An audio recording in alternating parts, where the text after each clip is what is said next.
Hello, everyone. How are you doing out there? Welcome back to Creativity Plus, the podcast where we talk about creativity plus other things. I'm your host, Mary Charisma, and I welcome you to our show. Today, I'm going to be speaking with a friend of mine, Chelsea Gutta. Chelsea, honestly, she helped me get back to recording these episodes. So I haven't mentioned this in a while. All of these episodes were recorded a long time ago. In fact, I think this one was about a year ago. So I was just recording as I felt called to, and no sort of schedule, no release date. And that worked pretty well until I just didn't think about it for a really long time. And many months passed without making a single episode. And so then I was just talking with Chelsea and the kind of things that we were talking about flow and balance of divine feminine and masculine energies and writing and all these things. It was like, whoa, hey, wait, I love talking about this stuff on my podcast. So I asked Chelsea, she said yes. And then like a day or two later, we recorded this. And let me tell you, listening to it back, it was like exactly what I needed now here today in my life to hear. Chelsea inspires me so much because she just really dedicates her life to living in flow and for God or Divine Mother, like for her spirituality, like as much as she possibly can. It's just so inspiring. And I've definitely felt kind of down today and like in my ego, in my own stories, in my own head. And as I listened to this, I felt those things kind of melt away. And I felt, oh yeah, that's what this whole thing is about. This is why we create. This is why we make things. We are channels for something higher to flow through us.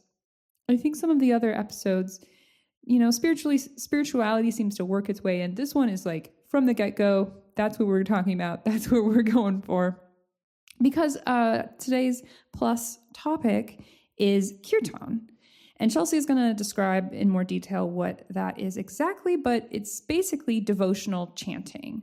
And so Chelsea and I go to the same temple / meditation group / religion called the Self-Realization Fellowship. So that's going to come up as well.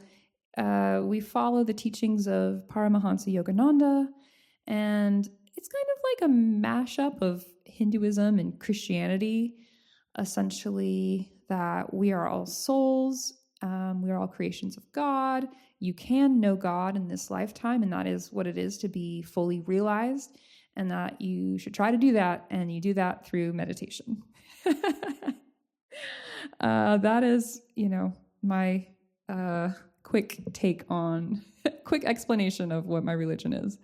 But if you are interested, definitely dive deeper into that. And we'll talk more about it in this episode. So I think this is another great one for Women's History Month because it really celebrates the power of the divine feminine, of following your intuition, of not rushing yourself, of living in devotion and not needing to control things, but letting life flow through you. It's so beautiful. And I'm so grateful that Chelsea took the time to come and have this chat with me.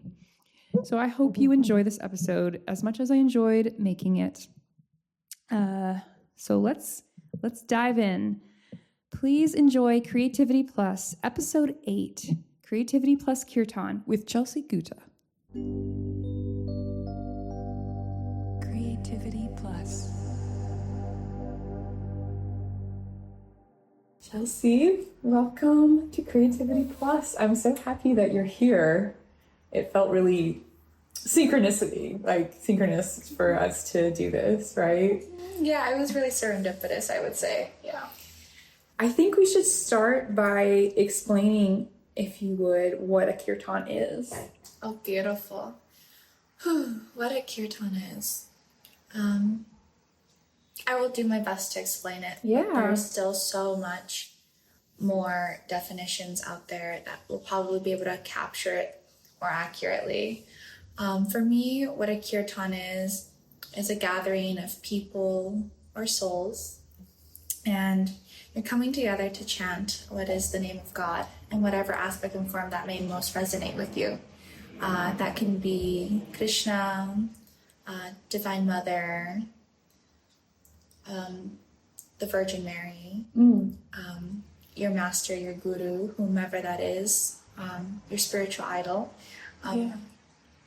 And so when you do that, when a kirtan gathering is really uplifting, because it can be with new people who have come on the spiritual path, and also people who have been on the spiritual path for a really long while, just like meditation.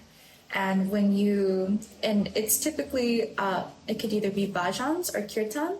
Okay. And what that means is that chants will be either these mantras that many times come from just so many years ago of being brought down by the sages, will be chanted, and kirtan style will be typically call and response, whereas bhajan will be sung together. And as you know, in Self-Realization Fellowship, what we do is we do more bhajans, so we sing together, versus some other sankirtana will be typically call and response. So there'll be a kirtan leader, and they will typically have a harmonium, which is a really beautiful Indian instrument.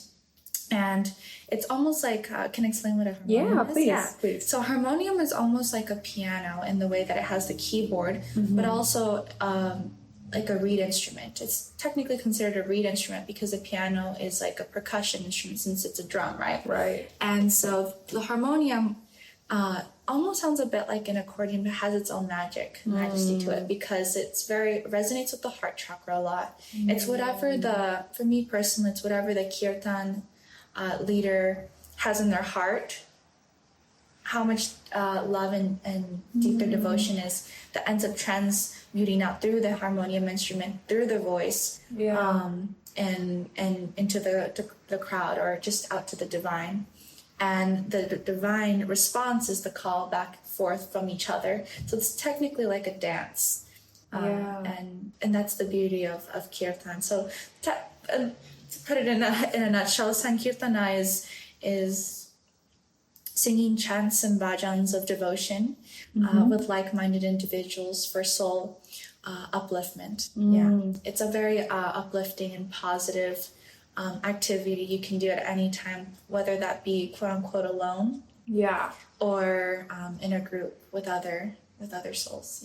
It seems like the group setting, I mean, it really amplifies everything. Absolutely. Or anywhere. Have you heard of the saying where two or more gathered in my name, I shall be there? So it's really so beautiful.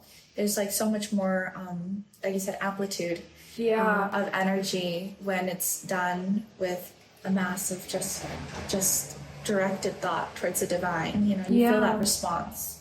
What are some of your favorite kirtan experiences that you've had? Well, I've been doing some where I'm playing the tampura, which it's similar to a sitar. So it's like a large stringed instrument, and it's like a drone. And so it's great because it's tuned to the key that all the chants, or a lot of the chants, will be played in. So you don't really have to worry about fretting it. So it's really almost like a percussive thing. It has notes, so it's melodic, but it's more about the rhythm. I think that's where you're like putting your spirit and your personality into it. Your choices is how you're like, because there's an order, like you pluck the strings like across, So really it's like, even with all of those constraints and like just these few notes, plucked in this order, it's like the timing that you do that can have such a huge, there's a lot of room for creativity there. Beautiful.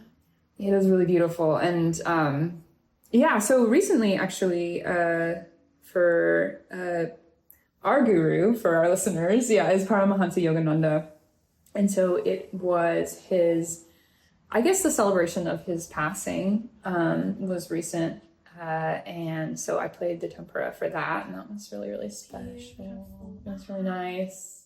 It was one of the, I don't know, some just feel They're always special. And that one, like, all the musicians afterwards, like, were texting. We're like, dang, that was, there was something there, you know?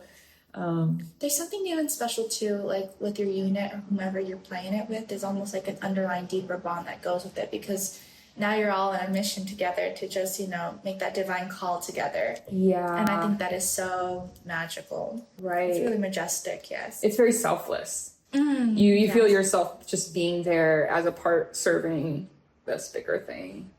Yeah, I feel that. It's so beautifully said.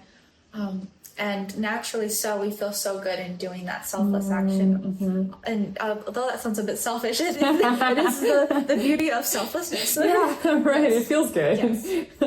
Yeah. So have you explored being the leader of the Kirtan, where you're the main singer?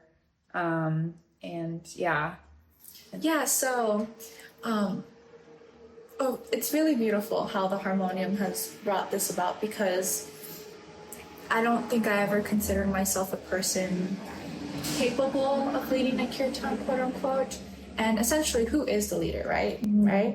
If I say I'm the leader, is it really I who am leading the kirtan? It's not really me. It's never me. It's divine spirit flowing through the keys. And to think otherwise is a god to consider myself just the I versus the we, and that what is. And so I feel like essentially, as a harmonium leader, you need to allow. It's all about allowing, because every single kirtan session that you play will be different. Now, even if you play the same bhajan or chant over and over again at every single kirtan session, depending on who's there, depending on where your heart's at, depending on how much you're allowing yourself to flow and channel, it's going to be a different outcome. Yeah. And so it's not to say that one is less or more than another. It's just to say they're all uniquely beautiful in their own unique way, right? Yeah. Every jam session will be different. Right. Every flow will be different. And that's kind of the beauty of it. You kind of don't know where it's going to go and lead, but what you can do is you can provide yourself with the tools, the resources, and the knowledge capable of allowing that spirit to flow through you as is necessary for that moment. So the more you equip yourself with the knowledge of playing the harmonium, leading a crowd, learning how to listen, call, and respond back, the greater tool you can be for spirit to flow through you in those sessions where there needs to be an amplitude. You know, there's sometimes it'll start off very it depends on every kirtan leader, right? But if you start off very gently and slow and just get really melodic into it, and then you feel the amplitude of devotion, and you just kind of increase it, and then you just there's this beautiful crescendo. And you need to learn to be prepared to kind of go into that, speed it up, be louder, be more projecting with your voice and so forth, and make space and room for that spirit to flow through in that way. And also learn when to die down, know how to transition those things. So when did I learn to become a harmonium leader? Is I would like to say I'm not officially one yet still. There's so much to learn. There's so much to learn. Wow, yeah. We look at these beautiful, like Krishna Das, Janavi Harrison, all these beautiful, even like people within the Self-Realization Fellowship community, so many just absolutely elite level monks and nuns who just practice the art of Kirtana.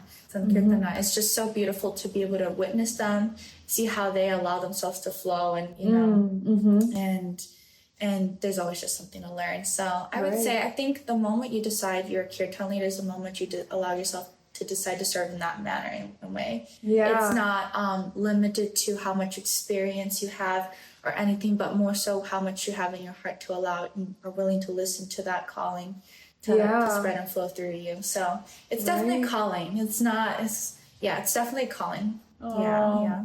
So do you think that you felt when you, before you started doing it, how did you start, I guess is what I want to ask. Because, it's sometimes we feel callings, and sometimes there's a long time between the feeling a calling or feeling like that could be cool and then actually doing it. Or did you just dive right in, or were you tapped? Were you, volunteered? Yeah. Tell me your story. There's even there's a part 3 to that. There's also you get constantly called to it, and you go to it, and then you come back, and then you go back into it because it's still calling you. Yes, it's totally gonna always be a calling for you. What's meant for you is never gonna miss you, right? Yes. So I love that. And every opportunity, so how I started was, I think 5 or 6 years ago. I was over at a friend's house, and she had had continuous weekly, Kirtan meditations where she would play the harmonium, and I from the get-go, from the start, would always aid her in playing cymbals,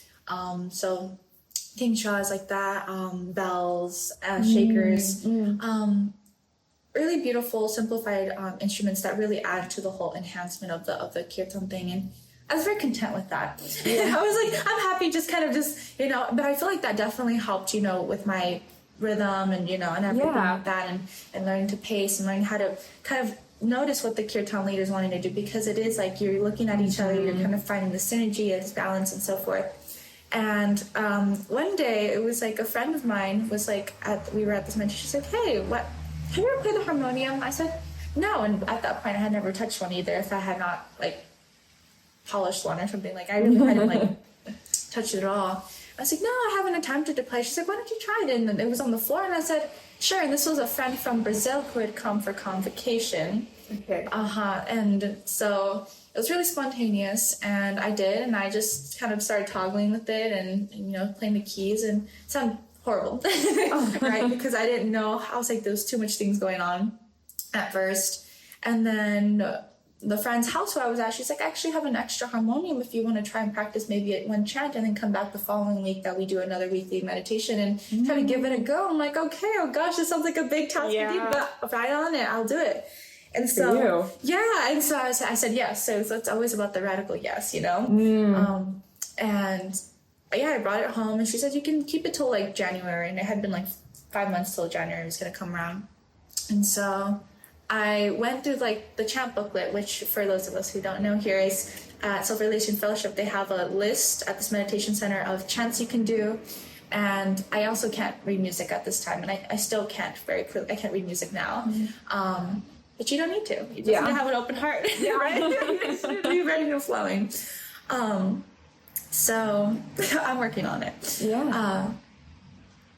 I brought it home, and then I found, actually, it was so divine. I found other devotees from Boston had actually created the chant booklet for people who can't read music. So they actually numbered it, and they put the things on there, and they made it in a format where you could still follow along with it somehow, some way, and they would give you the letters, and they tell you where to press. And that is so perfect. Which is perfect. So, but what was magical, Mary, was that since I had already, prior to this, had been meditating for like 4 years at the temple, so I had consistently gone to the weekly meditations, listening to all these different bhajans and different chants. I kind of just flowed into it. It was so beautiful because I could hear the song in my head, and I could just start playing it and figure out the notes for it, which was really nice. It was really beautiful. So in that way, I kind of found it a bit effortless to kind of just seamlessly blend in. Once I had that, help booklet for readers who can't read, music, I would just kind of find out where the notes were at, and then I already had the melody in my heart, and in my mind, I could already sing it and chant it. So then it just flowed. And that's how I kind of learned a lot of the chants that I know now, particularly Divine Mother chants, which I love so much. Aww. Yeah, those are the ones that particularly call out to me so well. So that's how I started. And then on and off, the past 5 to 6 years, I've been, playing very just, I guess you could say, my, I don't want to say recreationally, just like on my pastimes. I love doing that. It's such an uplifting part of even my morning sadhana. When I do that, it just makes my day 10 times better. Calling the name of the divine first thing in the morning. It's such a grounding practice. And even when I'm feeling like distraught or like out of whack, or just out of line, it's like I know I can come at any point or phase of how this I may be feeling. And I come and I center to who I really am. And it's in the selflessness again. It's in calling the divine, because I feel like we tend to typically suffer when we think, when we identify with the I, versus remembering who we are. We are the divine, and in that we get that divine response and call. So that's how I started. And ever since then, I've kind of just been allowed and beautifully given, opportunities to share that love. Share that light of playing the harmonium with others, through the past years. I'm at the young adults kirtan, and every time there's like a opportunity that pops up and somebody asks me like, hey Chelsea, can you play at this event and so, I'm just like, okay, it's my time, it's my calling to go come forth and step forward into this role and position. But I really do like to just kind of just take it easy, try to just flow and just do my own thing on a weekly basis and regular. Not to say that it is consistent, meaning that I do it every day, but I do my best to do it as frequently, as often as I feel called forth to do. Yeah. But I do remember the divine always. Yeah, I try to do my best to remember the divine. Yeah. That's beautiful. I mean, it sounds like you have such like a selfless relationship with it, which I really admire. Like I can say personally that for me, it's like music has definitely been that, but then it can also be like very tied to my ego and like I need to be better or like, these thoughts about it and that kind of thing. And so, any advice for other people who are getting started with an instrument when I really admire this approach that you have that is so selfless. When you consider the question, I need to be better, it's why? Is it I want to be better because I want to be a better convert for spirit? I want to be better because I want to be better than others. So there's like a question, there's a question mark there. So I feel like, yes, I do want to improve. In fact, I try to make it to this current like weekly sessions that there is for Kirtan leaders to improve. But I try to make it as much as I can and take the most out of it. And when I can't make it, I can't make it, I would say for somebody starting to learn an instrument, like I still am a learner. I want to learn piano much more fluently and be better at violin again, jump back into that maybe later down the line. The first thing that came to mind was a statement, take it slow, because it can get frustrating. It's like learning a new language.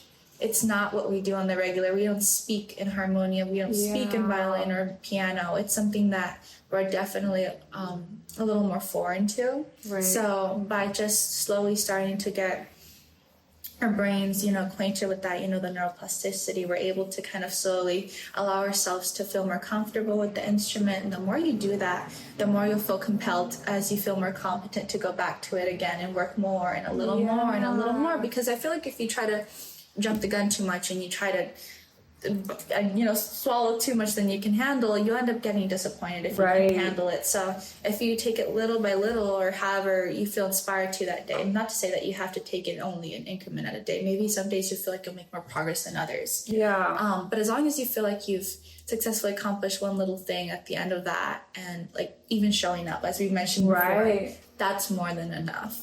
And that'll hopefully keep you going to keep on learning. And now how you take that is completely up to you, whether you want to become virtuoso, you want to become a professional, whether you want to do it recreationally like I do or something like that. It's totally different according to people's different goals. I see why you want to be a piano musician. It makes so much sense because this is your profession. It's who you want to become. You want to involve in that, and that is so beautiful in itself. It really can differ from person to person. I'd say just don't be so hard on yourself if you don't feel like you're as selfless as you could be, and perhaps ask yourself questions as to how you can refer or orient yourself to view it that way every time you come to practice it. Yeah. I think that's great advice of taking it slow. Like, I should be better. Like the should, like I think it comes from wanting things to go faster, or like the process to be, different than it is, or your skill to be different than what it is. But it's like you're just starting, or we're all on. Something that's helped me a lot wrestle with that is like realizing that the people that we are like the top of their game feel like beginners. You actually never stop feeling like a beginner. You actually always feel like there's more to learn. So I think when you've gotten started and you're a beginner and maybe an intermediate, you get this feeling of like there's going to be some point where you're like, I'm an expert, and I feel like I've figured it all out. But it's like you never actually do that. And like as long as the people that are so amazing at what they do is because they always want to learn more. They always see the like ways that they can improve. They're always, and that's just why we do.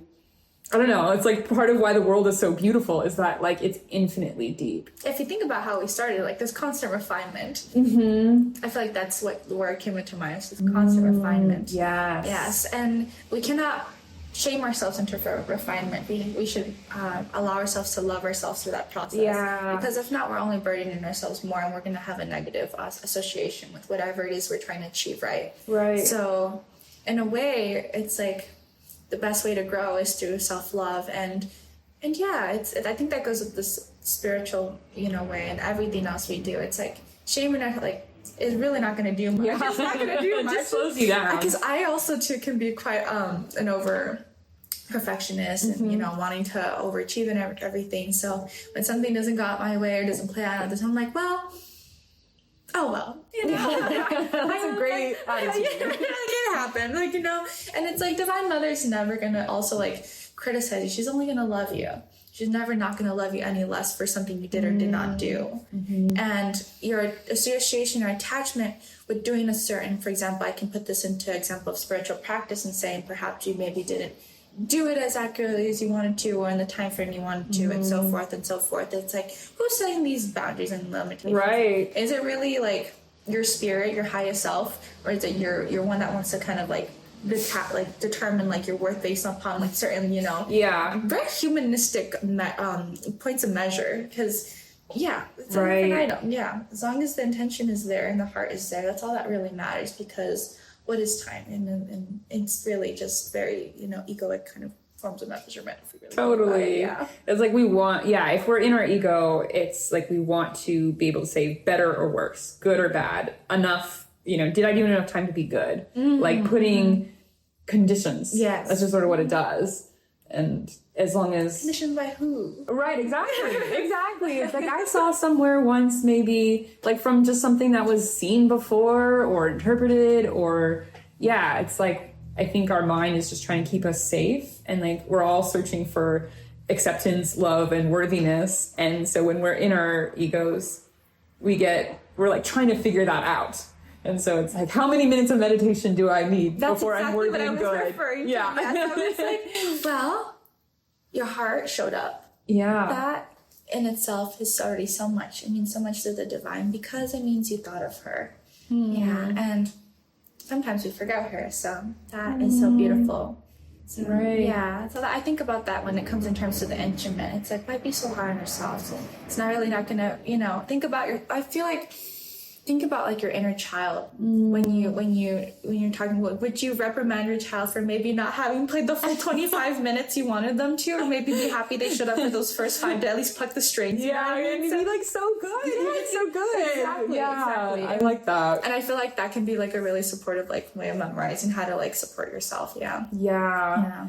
I mean, it's all play. I've been trying to think of life as play. Every moment, and not that every moment is of course there's challenges and things that are less than pleasant, that we experience. We have to do chores, we have to do, sit in traffic. But even those moments, if we can approach them with curiosity and play, that all the better. But then it's so funny, when I find myself getting really serious about music, because it's just it's why, if you're not even enjoying it, if you're creating all these restrictions on your joy, it's why?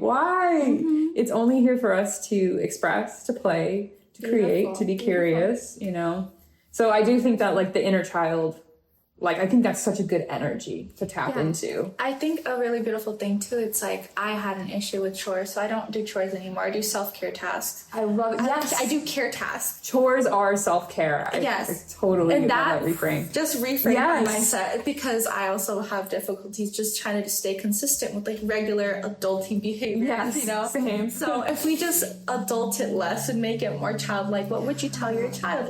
A reward after, or tell yourself good job or compliment, or maybe change the way you call certain things, so then you can kind of give them a different idea around it. So so it's I don't really want to do my laundry, but it's but I want to treat myself to having fresh, clean clothes this week. And maybe it has your favorite t-shirt in there. Maybe it has your favorite dress, or those pants you always like to wear. It's and you can wear them again.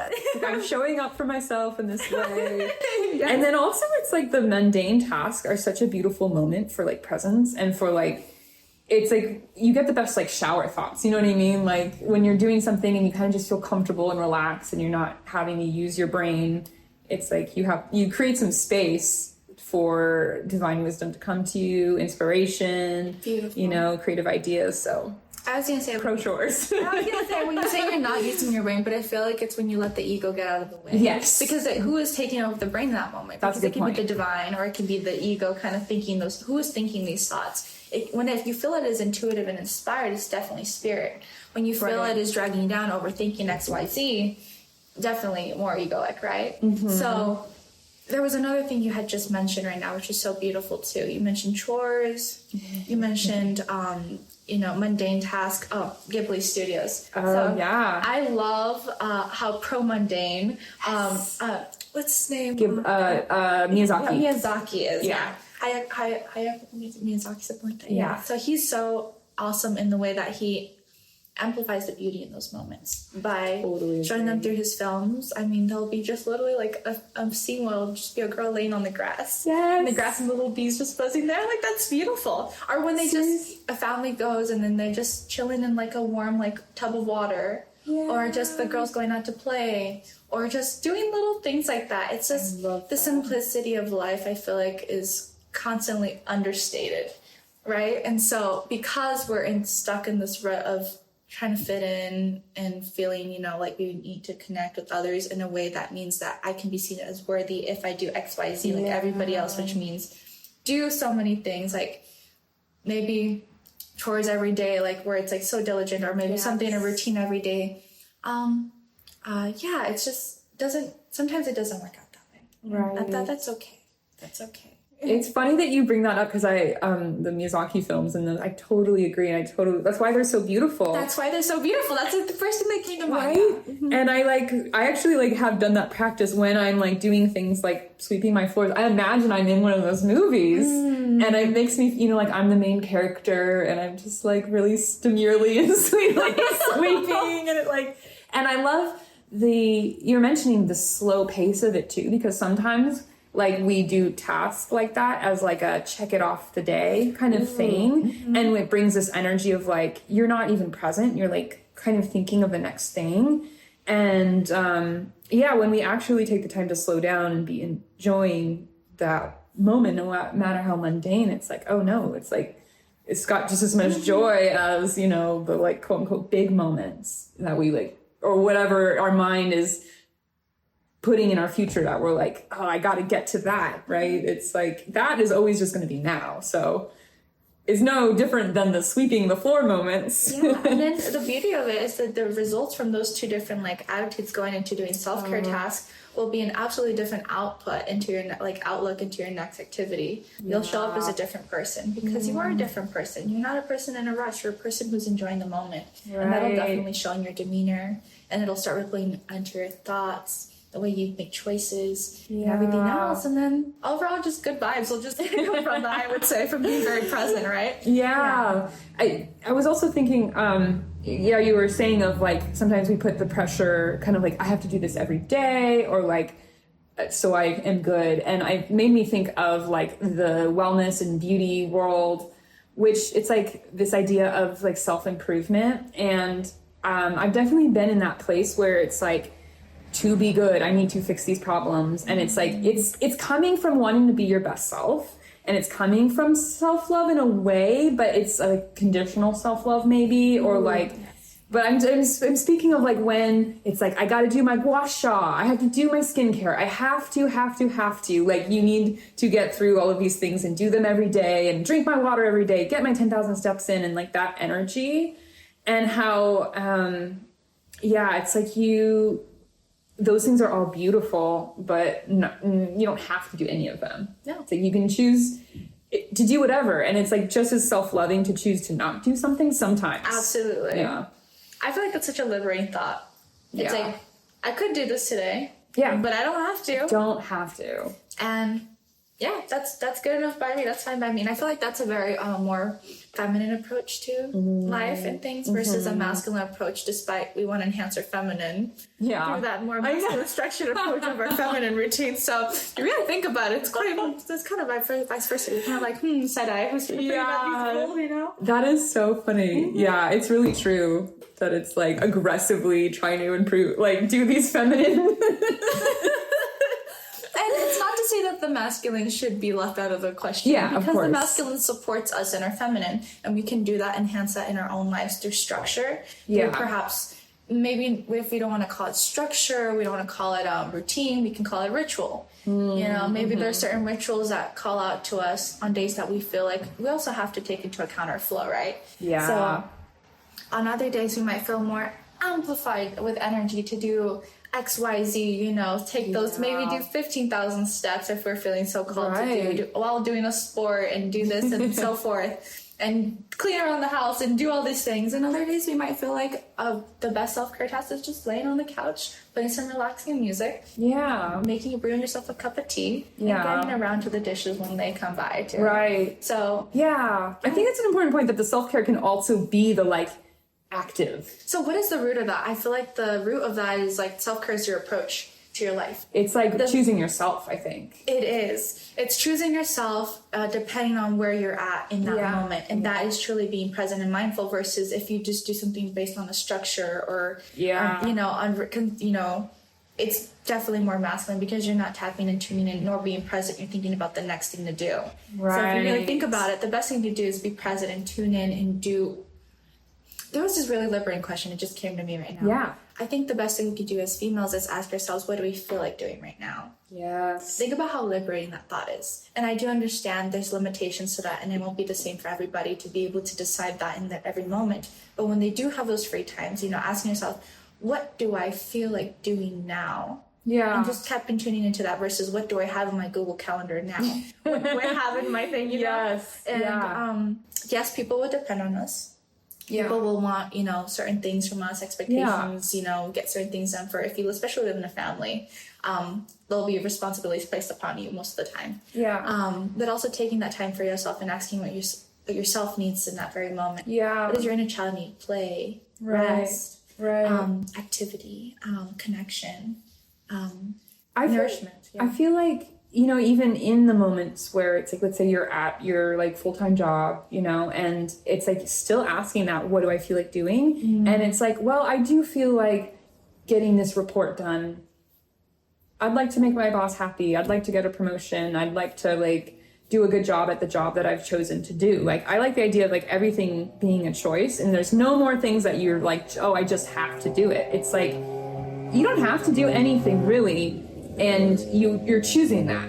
I choose to go to this job that's maybe mid, but it pays my bills while I'm figuring out something else. Or, it gives me these things. And we can even I would perhaps encourage, what do you think about the word I get to? Yeah, totally. I choose to, I get to. Because now choose is because you're making a choice, but when you get to, you're saying it's a form of giving thanks because you have a privilege to do X, Y, and Z, A, B, C. Right. So when you say, I get to have a job, yeah, I get to make a certain amount of salary while I get to decide what I want to do with my life. Yeah. So I get to have an opportunity to have a promotion. Yeah. It's a lot of the times, for me, for example, I'm a full-time student, and it's I have an education that I know is a very valuable thing. In essence, if we boil it down to what I have to do nitty-gritty every day, it's homework and studying and everything, but I get to study and I get to do homework and I get to have this possibility of receiving, a very beautiful thing, which is, knowledge. And that may not be the same case for everybody. Yeah. And so really boiling it down to how beautifully grateful we can be in every moment, how impactful whatever we're doing is. It's I get to sleep the house I live in. Yeah. I live in a house. Right. That's the gratitude. Really just breaking it down to I get to wash the dishes because I got to eat a great meal. Right. How wonderful. And I get to wash the dishes of others because I got to have a great meal with friends, family, etc. Yeah. So special. Yeah. I get to take this phone call with my mother and father because I get to connect with them. I feel that really puts things in perspective. And coming from that place of gratitude is just so powerful, as we know. It's just so powerful. So, being present, being grateful, I feel like it's something we just talked about. And just being tuned into what we need in this very moment is so important. Yeah. It's what worked yesterday won't necessarily work today. It's it's a new day, it's a new moment. So, and for my busy girlies out there, people, I feel like the best thing you could do is like put a timer, so then you forget about how much time. Don't keep looking at the watch. Yeah, I removed my watch. I don't need it because I'm not taking steps right now, right? Yeah. I'm sitting with you and having a great chat, and I put my timer for whenever my parking thing expires.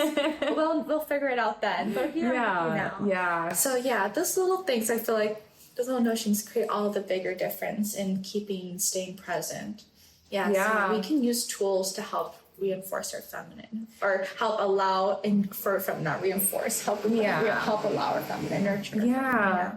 Well, I think the way that the masculine fits into this whole picture is that it's like the feminine is like you feel inwardly and you're like, what do I do next? What feels right? How do I care for myself? What would choosing me look like?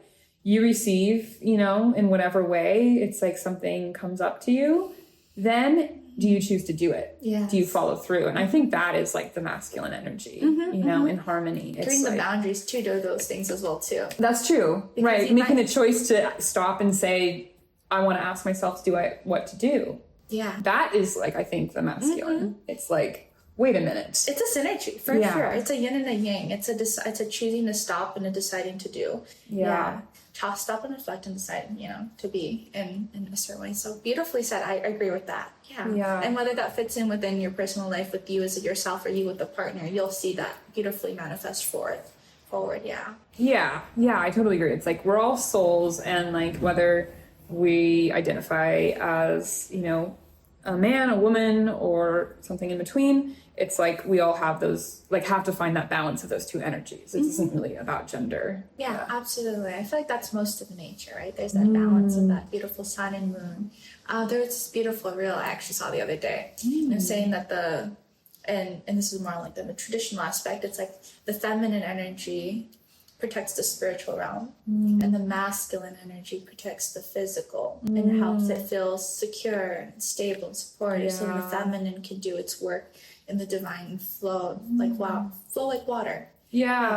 So like I think it is so important, when you start getting into spirituality and hanging out with other spiritual people and having those conversations, like sometimes the narrative can sound like putting the spiritual above the humanness, right? But it's like we're here being a human. Integration, exactly. Like we can't forget the security and taking care of our bodies and those kind of like the things that make us feel comfortable. Like we don't want to be in like fight or flight mode, for the sake of like, it's like, oh, I'm going to give away all of my possessions and so I can be freer and more spiritual. It's like, that might be the case for some people. And like, if that feels what's resonant, and you're trusting your soul, that's one thing, but it's not like you need to get rid of all of the things that actually give you safety and security and structure. Cause that actually allows you to have, you're not worrying about your next meal, gives you a lot more space to, and time to meditate, for example, like, being able to have your like human needs taken care of first or in harmony. I think it's really beautiful you mentioned that.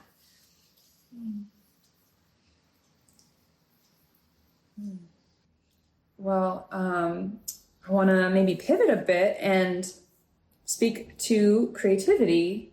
And I mean, I'll just ask, what does that word spark within you? What does it mean to you? Fluidity. Yeah, it's just this flow. I feel like every time I touch the harmonium, I come into a flow. I'm asking to allow myself to flow. Every time I come to my harmonium, and when I mean I come to my harmonium, I mean just like I come to present myself to the face of just using music as a medium to connect with God. It's asking, how can I be a better flow for you? Please flow through me. It's like, I allow myself to allow yourself flow through me. And that in itself is a beautiful creative ritual. Because I feel like creativity does not come from myself. It comes from this greater thing called life, and its beauty is everywhere. It comes, as the beauty painted on the colors of the trees and everything. So I myself am not the creative. I myself am the channel for the creative to flow through me.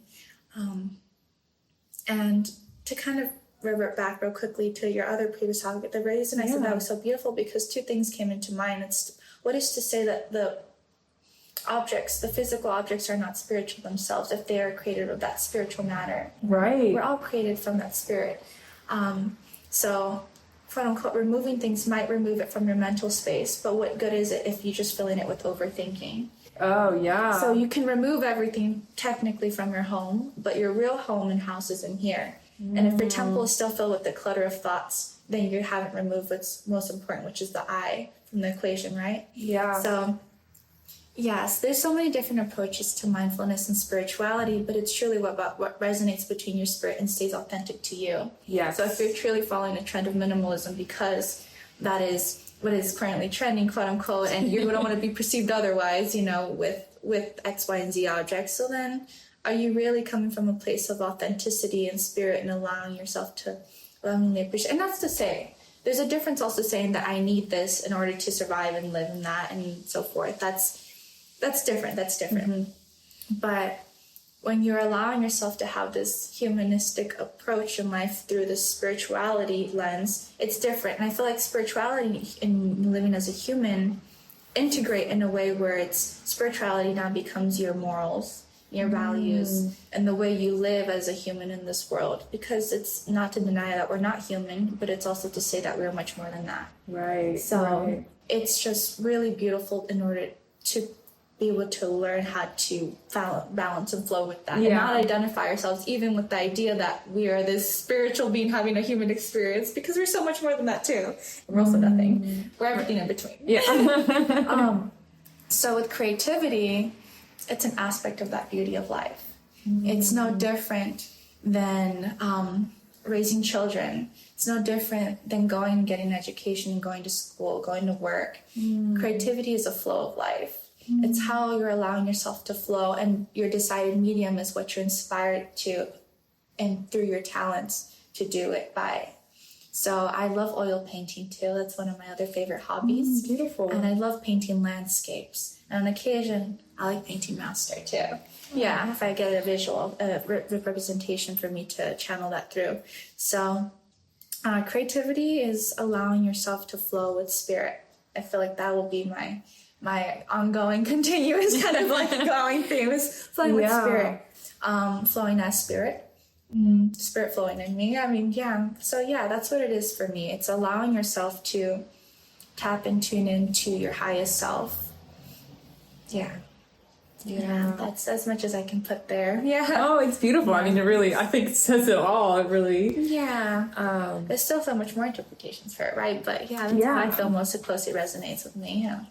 Yeah, I like the word ritual came up earlier, but it feels really the way that you describe sitting at the harmonium, you know, and like essentially praying, right? Like, work through me, divine, work through me. Everything's a prayer. Everything, yeah. And I think that's such a beautiful approach to it. Like, yeah, in my own experience, I mean, I've had many different ways that I've shown up, and it's so fascinating. And yeah, definitely when you take the time to align yourself, and in general, I'm just trying to be more aligned, like, you know, every moment following what feels resonant. I'm really trying to like stop overthinking what I should do, figuring out how to get to here. It's just like right now I have all the wisdom I need to know what to do next.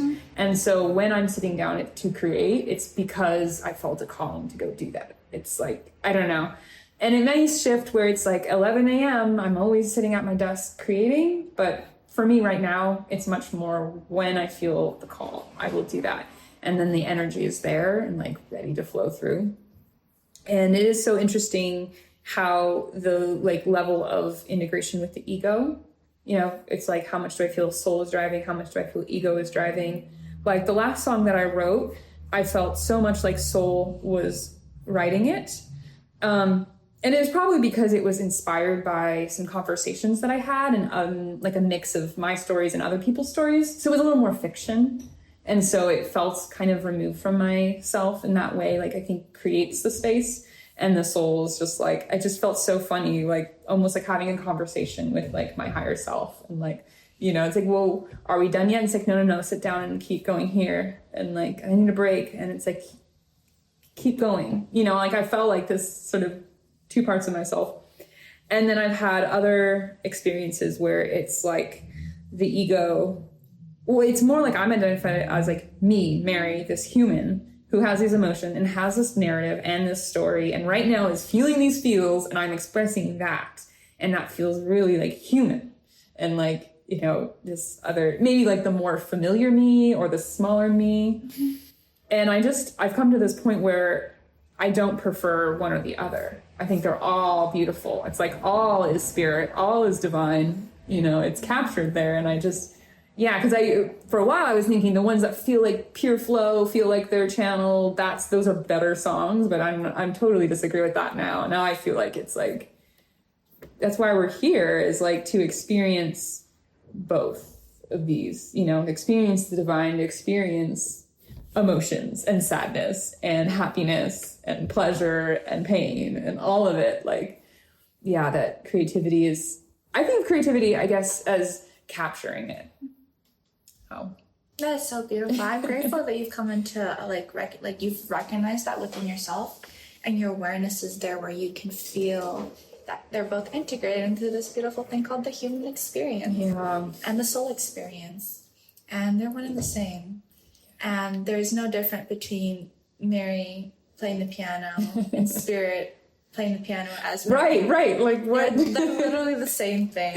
And to even consider that one or the other is different is truly ego. And even then, like, the ego is a part of spirit. Yeah, exactly. Like, we're not saying kill the ego. Exactly. It's not. It's about recognizing who is in control here, or who is really making the way. So whether that's like, you know, playing as Mary, or playing as Mary, as spirit through Mary. It's literally the same thing. So beautiful that you said those things, because a lot of the times I was going to ask you, was like, have you considered trying different environments in order to channel and flow through?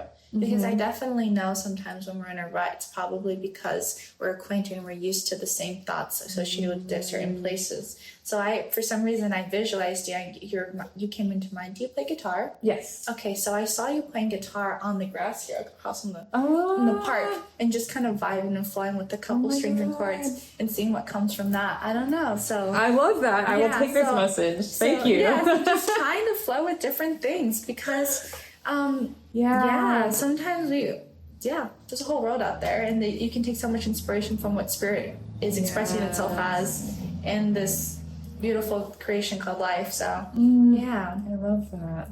So that just I feel like we can go for so much longer, but I'm feeling called to start wrapping up. And I like to end each episode with the same 3 questions.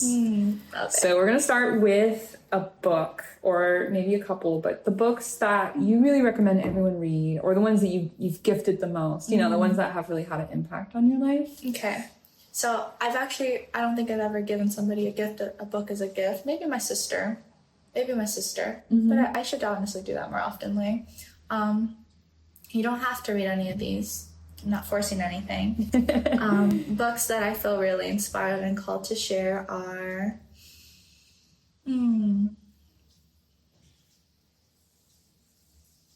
There's this book called The Women Saints of India, and it talks about the yoginis. You always talk about the yogis of India. And that one's my... what do you call your foundational book, your pillar stone book? It's a pillar stone book that reminds me who I am. Wow. Yeah. That I can be a divine feminine being in this world, or divine being, you know, working us through service, you know. I love that one. I love The 4 Agreements. It's so magical. Also, I haven't read that one. And yes, by Don Miguel Ruiz. Really nice book. It's small, so it's not. It feels easy to tackle on. Yeah. Another one that I'm currently in the middle of that I just absolutely adore is by Eckhart Tolle. And it's called A New Earth. It was recommended by Oprah's book club. So fantastic. I've read that one. I listened to the audiobook of that one. It was really fantastic? Good. Yeah. Wow. It was like, wow. It really puts things in perspective. Yes. And then the autobiography of a yogi is always a classic in my heart. Yeah.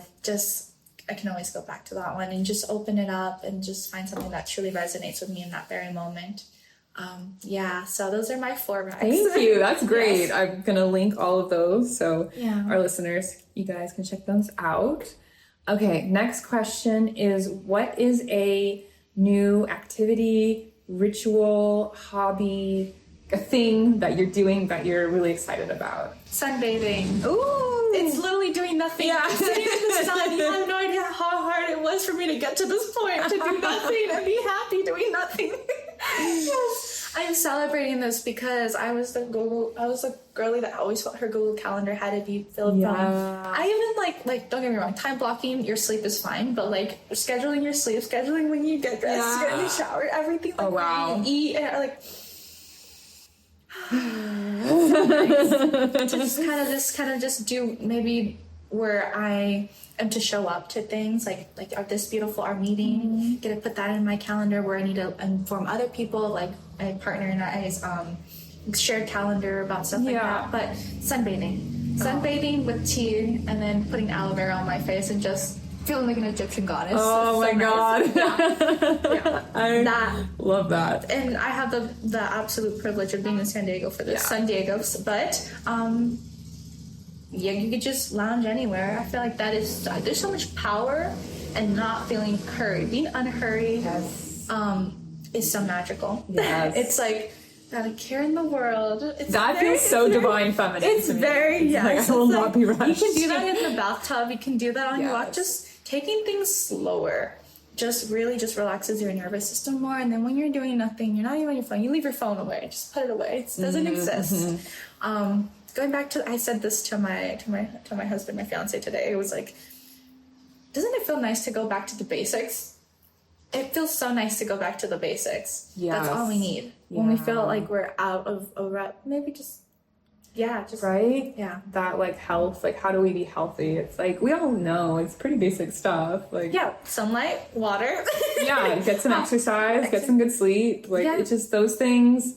If you're not feeling well, like go through that list and just which ones are not, which ones might be suffering and So that's something I've adopted is doing less sunbathing. Literally my favorite because the sun is so re-energizing. Yeah. Do you do it in the morning? Yes, so the morning time. So it really does set your circadian rhythm. Yes. Yeah. That's amazing. And it helps your digestion, helps with like everything else, the melatonin secretion, everything. Yeah. Beautiful. Yeah. That's a really good one. I'm very inspired. Sunday, just go like that. Do nothing. It's great. Yeah.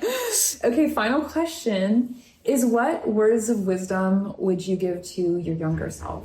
Ooh, I love this question so much. Yeah. It's about inner child.